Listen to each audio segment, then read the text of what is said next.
নমস্কার বন্ধুরা, Bengali love story শুধু তোমারই জন্য পরবর্তী পর্ব ৪৯ নম্বর পর্ব নিয়ে চলে এসেছি। আশা করি আগের পর্বটা খুবই ভালো লেগেছে, পরবর্তীতেও খুবই সুন্দর হতে চলেছে স্টোরিটা। শুনতে থাকুন, শুরু করছি। রাত্রির মা অনিশা দেবী রেগে চলে যাওয়ার পর ধমনীত বাবু আবার রাত্রির চোখের জলটা মুছিয়ে দিয়ে মাথায় আলতো করে হাত বুলিয়ে দিতে দিতে বললেন, আমি তোর পরিস্থিতিটা বুঝতে পারছি ঋতু। দেখ ঋতু, আমি জানি না নিশিতে তোর প্রতি কী ফিলিংস আছে বা সে কী ভেবে এই পদক্ষেপটা নিয়েছে।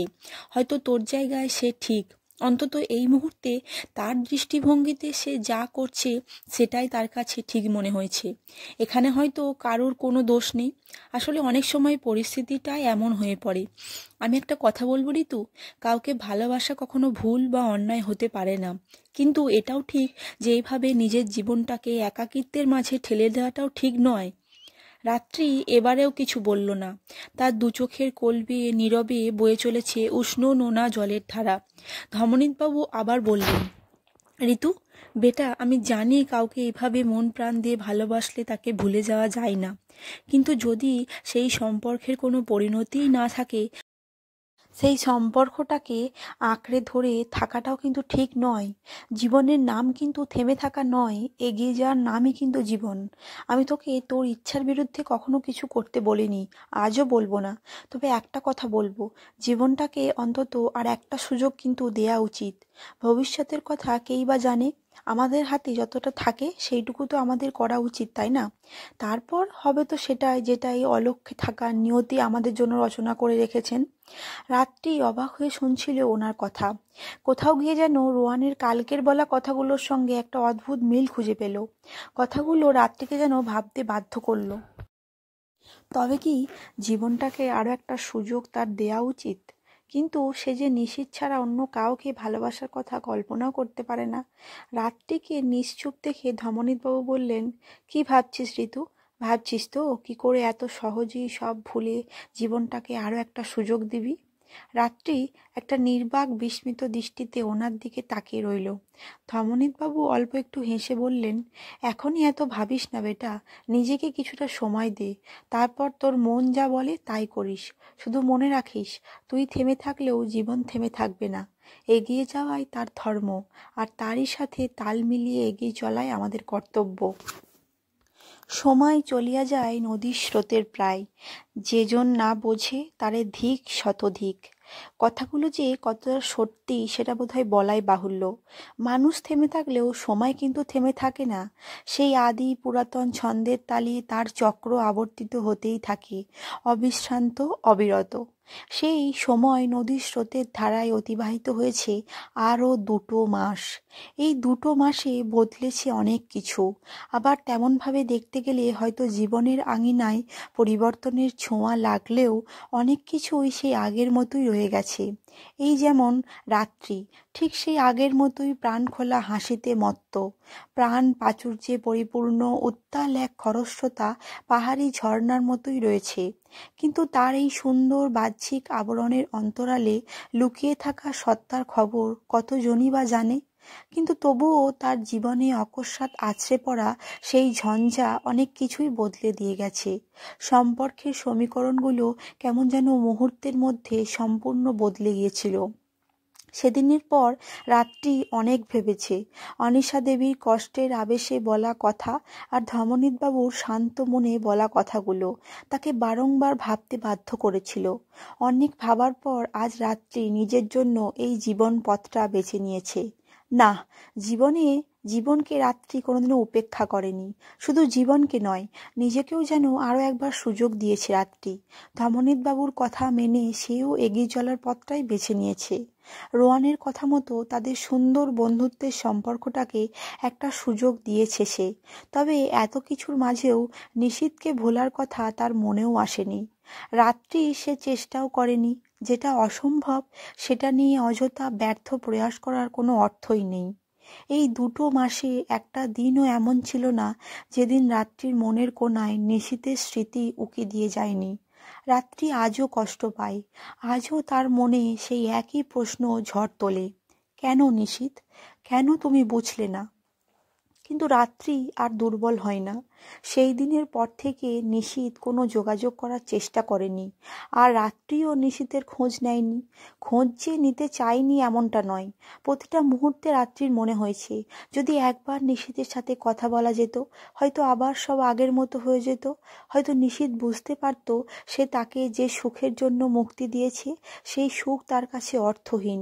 কিন্তু না, রাত্রি নিজের অভিমানের পাহাড়টা পেরোতে পারেনি কোনোদিন। শুধুই মনের কোণে ভাবনাগুলো উকি দিয়ে গেছে মাত্র। তবে এই আকুলতা শুধু রাত্রির মনেই নয়, নিশীথের মনেও সমানভাবে ঝড় তুলেছে। এমন এক ঝড়ও আজও উঠেছে, সমানভাবে বয়ে চলেছে। মিতভাষী নিশীথ যেন আরও স্বল্পভাষী হয়ে উঠেছে। আগে তো নিশীথ খুব কম কথা বলতো, এখন তো আরোই কথা বলে না। নিশীথ বরাবরই কাজের প্রয়োজনে যতটুকু কথা বলার প্রয়োজন ঠিক সেইটুকুই বলে, কিন্তু আজকাল যেন সেই পরিমিত পরিমাণটাও হ্রাস পেয়েছে। খুব প্রয়োজন না হলে নিশীথ কথাই বলে না। আর তার ঠোঁটের কোণে মাঝে মধ্যেই যে হাসিটা ফুটে উঠত, তার সেই স্বভাবসিদ্ধ একপেশে হাসিটা, সেই হাসিটা তো যেন হারিয়ে গেছে কোন অজানায়।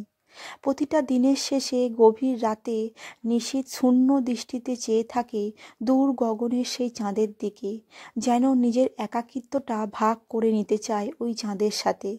স্বেচ্ছায় বরণ করে নেওয়া তার এই একাকিত্ব, এই যন্ত্রণা যেন তাকে তিলে তিলে শেষ করে দিচ্ছে। শুধু কি সে একাই বয়ে চলেছে এই বেদনার ভার? তার একটা ভুলের জন্য আরও কতগুলো মানুষের জীবনেও ছড়িয়ে পড়েছে এই বেদনার ছায়া, সেটা নিশীথ বুঝতে পারল না। রাত্রি, অনিশা দেবী, ধমনীতবাবু, কুহেলি, আলেখ সবার জীবনেই কোনো না কোনোভাবে প্রভাব বিস্তার করেছে সেই একই বেদনার সুর। আর তার কারণ শুধুমাত্র নিশীথ। অনিশা দেবী সেদিন রাগে দুঃখে অনেক কিছুই বলেছিলেন, কিন্তু সবটাই তার সন্তানের কষ্ট দেখেই বলেছিলেন। পরে যখন সময়ের সাথে সাথে তার মনটাও শান্ত হয়ে এসেছিল, তিনিও বুঝেছিলেন সবটাই, কিন্তু তিনি নিশীথকে ক্ষমা করেননি। নিশীথের প্রতি তার রাগ কিছুমাত্র কম হয়নি, তবে সেই রাগটা তিনি অযথা রাত্রির প্রতি আর ব্যক্ত করেননি, বরং রাত্রির মনের কষ্ট কিছুটা দূর করার চেষ্টা করেছিলেন। ধমনীতবাবুর মতোই তিনিও রাত্রিকে একই কথা বলেছিলেন। জীবনটা তার, তাই তার ইচ্ছের বিরুদ্ধে তিনি কিছু করতে তাকে বলবেন না। শুধু অতীতকে পেছনে ফেলে আগামীর পথে অগ্রসর হতে বলেছিলেন। রাত্রিও তাই আর তার প্রিয় মানুষগুলোর কথা উপেক্ষা করতে পারেনি। অনিচ্ছার সত্ত্বেও তাই, তার কারণেই তো তারা কষ্ট পেল। একবার চেষ্টা করে দেখতে ক্ষতি কী? যদি কিছুটা খুশি ওনাদের দিতে পারে, হয়তো এবারেও সে ব্যর্থ হবে, কিন্তু একটাবার তো চেষ্টা করাই যায়। তবে রোয়ানের মতোই রাত্রিও কথা কোনোদিনও দেয়নি। স্পষ্ট ভাষায় জানিয়ে দিয়েছে সে শুধু একবার সুযোগ দিচ্ছে নিজেকে। অনিশা দেবীর খারাপ লাগলেও কিছু বলেনি। রাত্রির পরিস্থিতি তিনি বোঝেন। জোর করে যে কিছু হয় না এটা তিনিও বোঝেন। আর এই ভালোবাসার অনুভূতিগুলো তো একেবারেই নয়, তাই তিনিও শেষ পর্যন্ত সবটা সময়ের হাতেই ছেড়ে দিয়েছেন। ধমনীতবাবুও সেই একই কাজ করেছেন। তিনিও শুধু রাত্রির খুশি চান। রাত্রি যাতে খুশি থাকবে তিনিও তাতেই খুশি হবেন। যদিও রাত্রির জীবনের এই অপূর্ণতা তাদের দুজনকেই কষ্ট দেবে, কিন্তু কি আর করা যাবে? রাত্রির অদৃষ্টে যদি এই অপূর্ণতাই থাকে তাহলে সেটাই হবে। কারোর চাওয়া না চাওয়ায় সেটা বদলাবে না। তবে কথাই বলে, মানুষ জীবনের শেষ মুহূর্ত পর্যন্ত আশা ছাড়ে না। তাই ধমনীতবাবু এবং আনিশা দেবীর মনেও কোনো মতে একটা ক্ষীণ আশার আলো যেন টিমটিম করে জ্বলতে থাকলো। হয়তো একদিন সব ঠিক হবে। রাত্রি রোয়ানের কথা মতোই একে অপরকে একটু সময় দিচ্ছে, কোনো ভবিষ্যৎ সম্পর্কের প্রতিশ্রুতি ছাড়াই। এই 2 মাসে রাত্রি রোয়ানকে আরও নতুন রূপে আবিষ্কার করেছে। ওদের বন্ধুত্ব এখন অনেকটাই গভীর হয়েছে। রোয়ান খুব ভালো করেই জানে রাত্রির মনে নিশীথের জন্য যে অসীম ভালোবাসার অতল সমুদ্রটা রয়েছে, সেটা আগেও যেমন ছিল আজও তেমনই আছে, আর হয়তো ভবিষ্যতেও ঠিক তেমনই থাকবে। আর তাই রোয়ান কখনো নিজের কথার খেলাপ করেনি। একজন প্রকৃত বন্ধুর মতোই শুধু পাশে থেকেছে রাত্রির। কখনো সেই বন্ধুত্বের সীমাটা অতিক্রম করার চেষ্টা করেনি। যদিও তারা দুজনেই নিজ নিজ কর্মক্ষেত্রে এতটাই ব্যস্ত যে তেমন সময় তারা কেউই পায় না, তবুও তারই ফাঁকে টুকরো টুকরো কিছু মুহূর্তের মাঝেও একটু একটু করে গভীর হয়েছে তাদের বন্ধুত্বের সম্পর্কটা। রোহান প্রতিটা মুহূর্তে চেষ্টা করে রাত্রির ঠোঁটের হাসিটাকে আরও কিছুটা প্রশস্ত করতে। তার মনের গভীরে বেদনার জমাট বাঁধা যে কালো আধারটা রয়েছে, নতুন খুশির আলোয় সেই আধারটা দূর করে দিতে চায় সে। রাত্রি বোঝে সবটাই। মনে মনে রোয়ানের প্রতি শ্রদ্ধাটা যেন আরও অনেক গুণ বেশি বৃদ্ধি পেয়েছে। রাত্রি নিজেকে সত্যিই খুব ভাগ্যবতী মনে করে। রোয়ানের মতো একজন মানুষকে সে বন্ধু হিসেবে পাশে পেয়েছে। আর জীবনের এমন সময়ে রোয়ান তার পাশে এসে দাঁড়িয়েছে। এখন একজন প্রকৃত বন্ধু সত্যিই খুব প্রয়োজন ছিল তার। এমন একজন বন্ধু যাকে সবটা বলা যায়, আর যে একরাশ মন খারাপি মেঘের দলের ভিড়েও এক মুঠো খুশির রোদ্দুর ছড়িয়ে দিতে পারে। রাত্রির জীবনে রোয়ান ঠিক তেমনই একজন বন্ধু। কিন্তু রাত্রি মাঝে মাঝে ভাবে, এই নির্মল বন্ধুত্বটা একদিন হারিয়ে যাবে না তো? না পাওয়ার ভিড়ে হারিয়ে যাওয়া সম্পর্কগুলোর সেই বেদনাদায়ক স্মৃতি যেন রাত্রির মনের আকাশে এই আশঙ্কার মেঘের সৃষ্টি করে। রোয়ান যে তাকে পছন্দ করে সেটা রাত্রিও জানে। রোয়ান নিজেই অকপটে নিজের মনের অনুভূতিগুলোকে তুলে ধরেছিল তার সামনে। তবে রোয়ান কখনোই তার ভালো লাগার অনুভূতিগুলোকে রাত্রির ওপর চাপিয়ে দিতে চায়নি। কিন্তু তবুও রাত্রির যেন মনে হয় সবার কথা মেনে সে নিজেকে, রোয়ানকে একটা সুযোগ দিচ্ছে তো ঠিকই, কিন্তু এর পরিণাম বিপরীত হবে না তো? রোয়ান যদিও বলেছে সে তার ভালো লাগার অনুভূতিতে ততদিন ভালোবাসার পথে অগ্রসর হতে দেবে না যতদিন না রাত্রির মনেও রোয়ানের প্রতি এক অন্য অনুভূতির জন্ম হয়। কিন্তু এইভাবেই কি অনুভূতিদের নিয়ন্ত্রণ করা সম্ভব? চাইলেই কি তাদের নিজের ইচ্ছার গণ্ডিতে বেঁধে রাখা যায়? রাত্রির মন খুব ভালো করেই জানে এটা সম্ভব নয়। অনুভূতিটা কারোর কোনো নিষেধ মানে না। যদি তেমন হতো তাহলে রাত্রির জীবনেও এই দিনটা আসতো না। আজ এই যন্ত্রণার দহনে তাকে দগ্ধ হতে হতো না। যদি রোয়ানের মনেও ধীরে ধীরে ভালোবাসার জন্ম নেয়, যদি তার মনের সেই ভালোবাসা একসময় এতটাই গভীর হয়ে ওঠে যেখান থেকে একটা প্রত্যাশা জন্ম নিতে পারে, তখন কি হবে? তখন রাত্রি বারবার নিজেকে প্রশ্ন করে, কি করবে সে তখন? হ্যাঁ, সে মুক্ত। তার কোনো দায় নেই রোয়ানের অনুভূতির জন্য। রোয়ানের কথা অনুযায়ী রাত্রি যখনই মনে করবে তার পক্ষে বন্ধুত্বের বাইরে অন্য কিছু ভাবা একেবারেই অসম্ভব, তখনই সে বিরাম চিহ্ন এঁকে দিতে পারে তাদের এই একে অপরকে একটু চেনার অধ্যায়টাই। কিন্তু তাও কেন যেন বারবার রাত্রির মনে হয় হয়তো এটা উচিত নয়। হয়তো এর ফলে একদিন রোয়ান এর থেকে বেশি কষ্ট পাবে। কষ্টটা সে আজ পাচ্ছে, সেই তো ভাবনাটাই বারবার তার মনটাকে অশান্ত করে তুলছে। একদিন রাত্রি আর না পেরে নিজের মনের এই সমস্ত দ্বন্দ্বের ছবিটা তুলে ধরেছিল রোয়ানের সামনে। কিন্তু রোয়ান সবটা শুনেও খুব অদ্ভুতভাবে সেই একই হালকা মেজাজেই বলেছিল, তুমি সত্যি বড্ড বেশি ভাবো রাত্রি। কেন এত ভাবছো? আমার ফিলিংস আমি ঠিক সামলে নেব। তোমাকে কথা দিয়েছি যখন, তখন সে কথা তো রাখতেই হবে। এত বেশি ভেবো না, বুঝলে তো? রোয়ান সবটা খুব স্বাভাবিকভাবেই বলেছিল, কিন্তু রাত্রির তবুও কেন যেন মনে হয়তো এটা ঠিক হচ্ছে না। তবে রোয়ানের বলার জন্যই হোক আর অন্য কোনো কারণেই হোক, রাত্রি সত্যিই আর বেশি ভাবতে চায় না আজকাল। হাজার ভাবনার ভিড়ে হারিয়ে যেতে যেতে সে সত্যিই আজ ক্লান্ত। নিশীথের প্রতি নিজের ভালোবাসা, তার দেয়া আঘাত, রোয়ানের বন্ধুত্ব সব মিলেমিশে কেমন যেন এলোমেলো হয়ে যায় সবটা। তাই রাত্রিও জানে ঠিক করেছে আর ভাববে না কিছু। কি লাভ হবে ভেবে? এত ভেবেও কোনো সমাধান তো মেলে না, বরং সব চিন্তাগুলো যেন আরো বেশি করে জট পাকিয়ে যায়। তাই আর বাকি সবাইয়ের মতো সেও সবটা ছেড়ে দিয়েছে সেই সর্বশক্তিমান সময়ের হাতে। রাত্রির জীবনের এই মুহূর্তে তবুও কেউ তো তার পাশে আছে, যারা তার বেদনার ভারটা যতটা সম্ভব লাঘব করার চেষ্টা করে। জীবনের এমন এলোমেলো বিষণ্ণ বেলায় তার বাবা মা আর আলেক, কুহেলি, রোয়ানের মতো বন্ধুদের সে পাশে পেয়েছে। কিন্তু নিশীথ, সে তো সমস্তটা একাই বয়ে চলেছে নিজের মনের গভীরে। যদিও এটাও তার সেই অহেতুক অন্তর্মুখী স্বভাবেরই ফল। সেই ছোট্ট থেকে কখনো নিজের কষ্টগুলোকে ভাগ করে নিতে শেখেইনি কোনোদিন নিশীথ। যদি শিখতো তাহলে হয়তো আজ এত বড় ভুলটা সে করতো না। অত বড় একটা সিদ্ধান্ত নেওয়ার আগে যদি একবার মনের মাঝে চলতে থাকা দ্বন্দ্বের কথা সে অন্তত একজনের কাছেও ব্যক্ত করত, তাহলে হয়তো সেই এত বড় ভুল পদক্ষেপটা সে নিতই না। বাবা মায়ের সাথে নাই বা পারল নিজের মনের কথা ভাগ করে নিতে, কিন্তু যদি কোনো একজন বন্ধুর কাছেও নিজেকে মেলে ধরতো তাহলে আজ এই অসহ বেদনার বোঝাটা তাকে বয়ে বেড়াতে হতো না। কিন্তু ওই যে সেই স্বভাবটাই যে তার নেই, কোনো কালেই ছিল না। আর তার ফলস্বরূপ আজকের এই পরিস্থিতি, যেখানে দাঁড়িয়ে আজ রাত্রির মুখোমুখি হওয়ার কথা মনে করেও তার মনটা কেমন যেন এক অদ্ভুত অস্বস্তিতে ভরে উঠেছে। হ্যাঁ, এই মুহূর্তে নিশীথ আয়নার সামনে সম্পূর্ণ সুসজ্জিত বেশে দাঁড়িয়ে এই অস্বস্তিটাকেই অনুভব করছে। আর তার কারণ, আজ সে আবার রাত্রির মুখোমুখি হতে চলেছে। সেই দিনটা যেদিন নিশীথ নিজের হাতে শেষ করে দিয়েছিল তাদের সম্পর্কটা। তারপরে এই 2 মাস তাদের মধ্যে কোনো যোগাযোগ ছিল না, তারা কেউই সেই চেষ্টা করেনি। সেটাই হয়তো স্বাভাবিক ছিল, কিন্তু আজ এই 2 মাস পর আবার তারা একে অপরের সম্মুখীন হতে চলেছে। নিশীথের যেন আজ এই আয়নায় ফুটে ওঠা প্রতিবিম্বটাকে বড়ই অচেনা মনে হলো। এতটা কবে বদলে গেল সে, তার নিজেরই যেন বিশ্বাস হচ্ছে না। আজ তার মনে হয় এই অস্বস্তিরা বাসা বেঁধেছে। বেশিক্ষণ যেন ওই প্রতিবিম্বর দিকে তাকাতেই পারল না নিশীথ।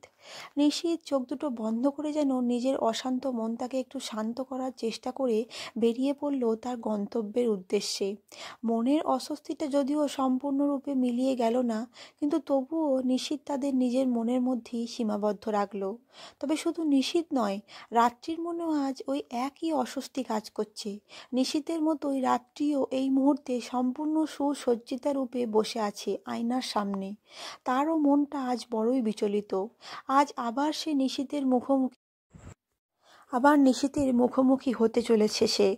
কি করবে? রাত্রির মনটা তো বহু কষ্টে নিজের মনের সেই অনুভূতিগুলোকে আঁকলে রেখেছে। শুধুমাত্র তার মনের গহীন কোণেই তাদের বিচরণ। কিন্তু আজ যদি আবার নিশীথকে দেখে তার মনটা দুর্বল হয়ে পড়ে, যদি আবারও তারা নিজেদের অস্তিত্বের প্রকাশ ঘটাতে মরিয়া হয়ে ওঠে, তাহলে যে এক নিমেষে তা রাত্রির এই জীবনকে আবার নতুন করে বাঁচার একটা সুযোগ দেওয়ার যে প্রচেষ্টা, সে সব অর্থহীন হয়ে পড়বে। ব্যর্থ হবে এতগুলো মানুষের আশা। না না, এটা সে হতে দিতে পারে না। রাত্রি একবার ভাবলো আজ সে যাবেই না, তাহলে তো আর নিশীথের সম্মুখীন হতে হবে না তাকে। কিন্তু সেই ভাবনাটাও পরক্ষণেই মন থেকে সরিয়ে দিল রাত্রি। আজ এমন একটা বিশেষ দিনে তার না যাওয়ার প্রশ্নই ওঠে না। আজ ধমনীতবাবু এবং মিস্টার ক্যাম্বেলের 2 কোম্পানির যৌথভাবে শুরু করা প্রকল্পের সাফল্য উদযাপনের দিন। তার বাবার এত বড় সাফল্য, ব্যবসায়িক জগতে এক অসম্ভব সাফল্য অর্জন তাদের যৌথ উদ্যোগ। সেই উপলক্ষেই আজ ধমনীতবাবু এবং মিস্টার ক্যামরেন একটি বিরাট পার্টির আয়োজন করেছেন। বিভিন্ন বিশিষ্ট ব্যক্তিবর্গ ছাড়াও ব্যবসায়িক জগতের সমস্ত বিশিষ্ট ব্যক্তিদের আজ উপস্থিত থাকবেন এই পার্টিতে। আর তাই খুব স্বাভাবিকভাবে নিশীথও আজকের পার্টিতে নিমন্ত্রিত। তবে ধমনীতবাবু আগেই রাত্রিকে বলেছিলেন, দেখ বেটা, নিশীথকে ইনভাইট করতেই হবে। গোটা বিজনেস ওয়ার্ল্ডের অন্যতম সফল বিজনেসম্যান সে। তবে তুই যদি আনইজি ফিল করিস তাহলে তুই পার্টিতে নাই আসতে পারিস, কিন্তু যদি আমাকে জিজ্ঞেস করিস তাহলে বলবো এড়িয়ে যাওয়াটা কোনো সমাধান নয়।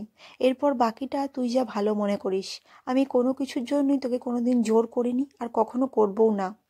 ধমনীতবাবুর কথাগুলো মনে হতেই যেন রাত্রি নিজেকে বলে উঠল, এটা তুমি করতে পারো না রাত্রি। এত দুর্বল তুমি নিজেকে হতে দিতে পারো না। কেন তুমি নিষেধের সম্মুখীন হতে চাইছো না? তুমি তো কোনো অন্যায় করনি। অন্যায় সে করেছে তোমার সাথে। ভালোবাসাকে অপমানের আঘাতটা তুমি তাকে দাওনি, বরং তার সেই সো কল্ড মুক্তির আবরণে মুড়ে উপহারস্বরূপ সেই আঘাতটা সে দিয়েছে তোমাকে। তাই এই সংকোচ, এই অস্বস্তি তার হওয়া উচিত, তোমার নয়। মুহূর্তের মধ্যে যেন রাত্রির মনে সেই অভিমানের পারদটা আরও কিছুটা ঊর্ধ্বগামী হলো।